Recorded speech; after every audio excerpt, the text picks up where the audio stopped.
Assalamualaikum warahmatullahi wabarakatuh. Perkenalkan, saya Firya Martamadua dengan NIM 72114202070 akan menjelaskan mengenai change management.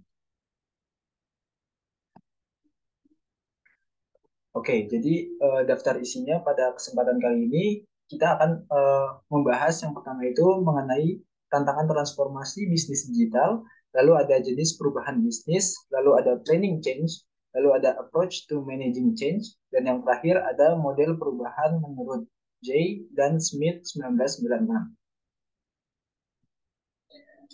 Oke, kita masuk ke yang pertama yaitu tantangan transformasi bisnis digital. Nah, di sini terdapat beberapa faktor keberhasilan yang diperlukan untuk mencapai aspek perubahan, yaitu yang pertama itu pembelian dan kepemilikan manajemen. Kemudian yang kedua, manajemen proyek yang efektif. Lalu ada tindakan untuk menarik dan mempertahankan staf yang tepat untuk mencapai perubahan. Dan yang terakhir itu ada kepemilikan karyawan atas perubahan. Kemudian di sini juga ada tantangan implementasi e-commerce dari sisi penjualan. Yang pertama itu ada strategi, yaitu kemampuan terbatas untuk mengintegrasikan strategi internet ke dalam inti pemasaran dan bisnis strategi.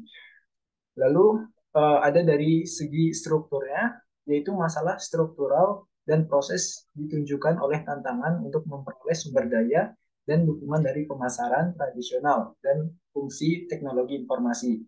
Dan yang ketiga itu ada keterampilan dan staff, yaitu masalah dalam kesulitan menemukan staff yang spesialis atau agensi.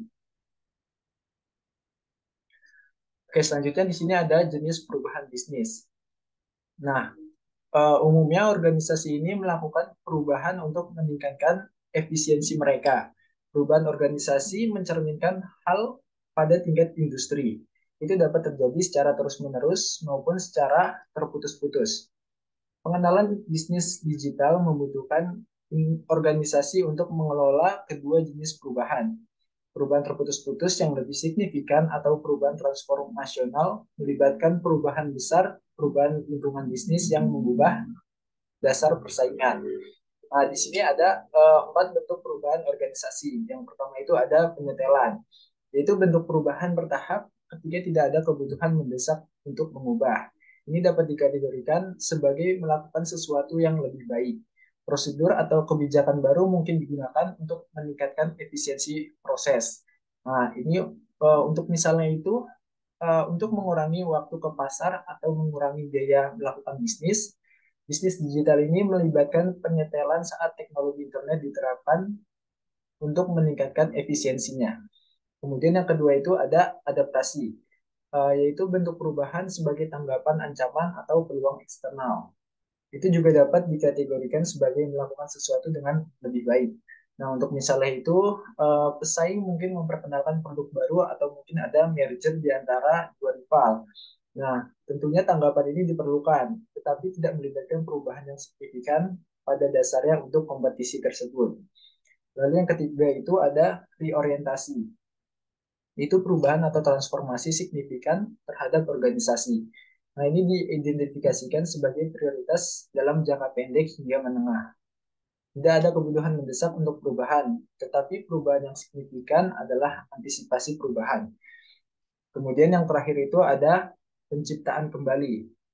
Nah, di sini tim manajemen senior ini memutuskan perubahan mendasar pada cara operasinya yang diperlukan untuk bersaing secara efektif.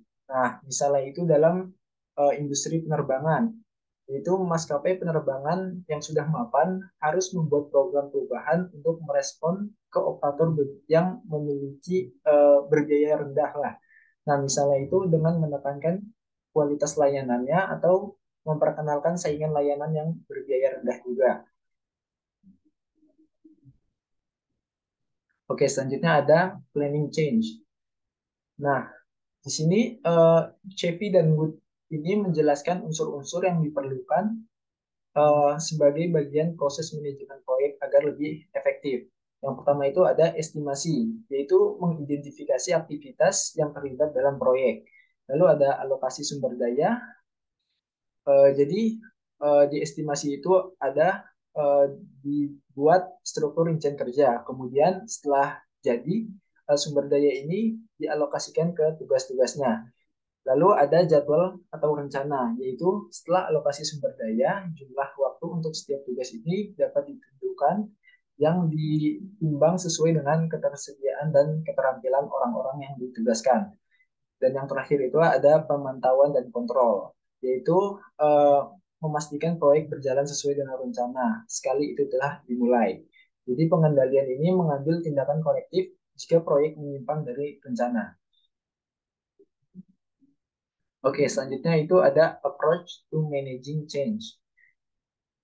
Nah, di sini manajemen perubahan ini dilakukan oleh agen perubahan, yaitu manajer yang bertanggung jawab untuk mengendalikan perubahan. Nah, dalam konteks bisnis digital, agen perubahan ini bisa menjadi manajer proyek yang bertanggung jawab untuk mengimplementasikan sistem informasi baru, seorang manajer bisnis digital yang bertanggung jawab untuk meningkatkan adopsi bisnis digital oleh sebuah organisasi, atau bisa jadi spesialis pemasaran digital atau manajer rantai pasokan yang ingin meningkatkan adopsi e-channel. Nah, kemudian di sebelah kanan ini ada 3 poin model untuk mencapai perubahan menurut Lewin dan Shane. Yang pertama itu ada mencairkan posisi saat ini dengan menciptakan iklim perubahan melalui pendidikan. Lalu yang kedua ada segera berpindah posisi dengan mengembangkan dan menerapkan sistem yang baru. Dan yang terakhir itu menjadikan sistem sebagai bagian yang diterima dari cara kerja organisasi. Oke, selanjutnya ada model perubahan menurut J dan Smith 1996. Di sini ada 4 fase. Yang pertama itu ada fase orientasi awal. Pada fase ini perlu ada pemahaman yang jelas tentang alasan untuk membawa perubahan. Ini harus diidentifikasi sebagai bagian dari bisnis digital, pemasaran digital, atau strategi SCM. Kemudian yang kedua itu ada fase persiapan, yaitu melibatkan analisis lingkungan di mana perubahan itu akan terjadi. Ini termasuk identifikasi krisis faktor keberhasilan untuk perubahan bersama dengan analisis ancaman. Nah, rencana kerja untuk perubahan proses juga harus dikembangkan yang mencakup tugas dan pengaturan waktu yang terperinci. Lalu ada fase ubah implementasi. Pada fase ini dilakukan uji coba perubahan, memperkenalkan prosedur baru, melakukan pelatihan, dan kemudian meluncurkan perubahan.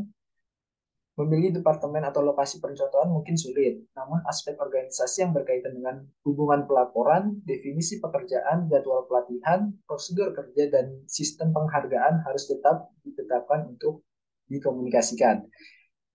Kemudian yang terakhir itu ada fase mendukung, yaitu fase yang harus distabilkan.